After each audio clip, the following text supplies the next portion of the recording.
millones de pesos. Hay que reconocer que Pemex ya cambió, que la reforma energética transformó las características institucionales de Pemex y que ahora es una empresa productiva del Estado que debe funcionar bajo parámetros de utilidad económica. Ya no es más la gallina de los huevos de oro, no es más nuestra caja de recaudación, no es más el, el pozo desde el cual sacamos agua para sostener el funcionamiento del Estado mexicano. Esa es una de las consecuencias de la reforma energética, que hicimos de Pemex una empresa productiva y en consecuencia debe estar orientada a la eficiencia, a la productividad, a la utilidad económica, a funcionar en números rojos y no a seguir siendo el lugar donde encontramos los recursos que nos hacen falta para sostener al Estado. Esta decisión es en consonancia con esta nueva dinámica de Pemex. Es también una respuesta oportuna, me parece también razonable al entorno de incertidumbre que está viviendo el mundo. Hay una fuerte especulación en los mercados internacionales de divisas, hay una fuerte especulación sobre el precio del dólar y en consecuencia ha provocado esa especulación una devaluación importante del peso mexicano. La solución que ha planteado el gobierno y el Banco de México es una solución ortodoxa, es una solución natural, inercial, en un escenario de altísima especulación, donde nuestro peso está pagando justamente esos tonos especulativos. El recorte de Pemex lo único que provoca es el aceleramiento de la implementación de la reforma energética, debe llevar a eso. Debe llevar a que Pemex deje de funcionar con altos grados de ineficiencia, con esa carga laboral, con ese régimen fiscal y que en consecuencia funcione ya como una empresa productiva del Estado. En cuanto a la subida de la tasa, en cuanto a la subida de la tasa de interés, parece ya una solución para atajar la especulación con respecto al precio del dólar, al tipo de cambio.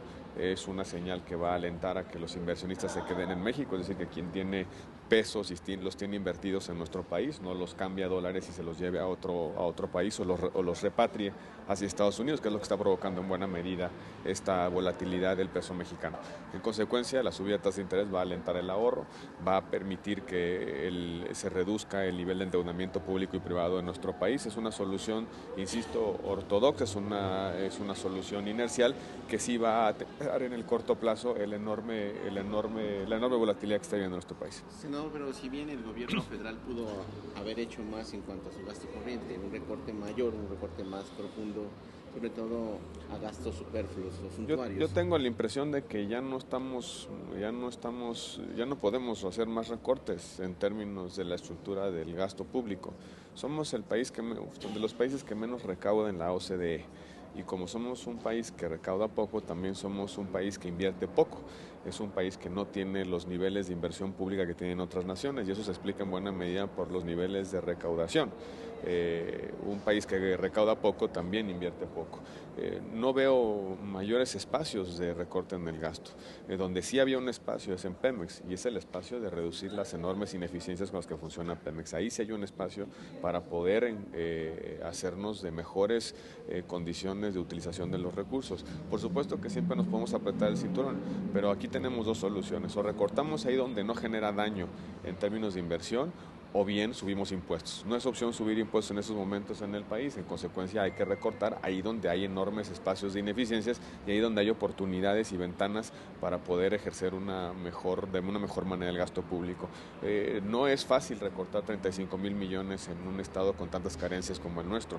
No es fácil reducir 35,000 millones para un gobierno que debe atender programas sociales, que debe mantener los ritmos de inversión pública, que debe transferir recursos a los estados y los municipios, que debe hacerse cargo de la seguridad, de la educación, de la salud. No es fácil reducir eso. Creo que se ha hecho un esfuerzo importante, hay que seguirlo haciendo, hay que mantener el ritmo de recorte del gasto y un uso más eficiente del gasto público, pero lo cierto es que con un país como el nuestro, que recauda poco, no hay muchos espacios para seguir recortando, a menos que ya declinemos a ciertas responsabilidades del Estado mexicano, a menos que ya tomemos la decisión de que el Estado mexicano no va a hacerse cargo de ciertas responsabilidades sociales. Muy bien, senador. Gracias a ustedes.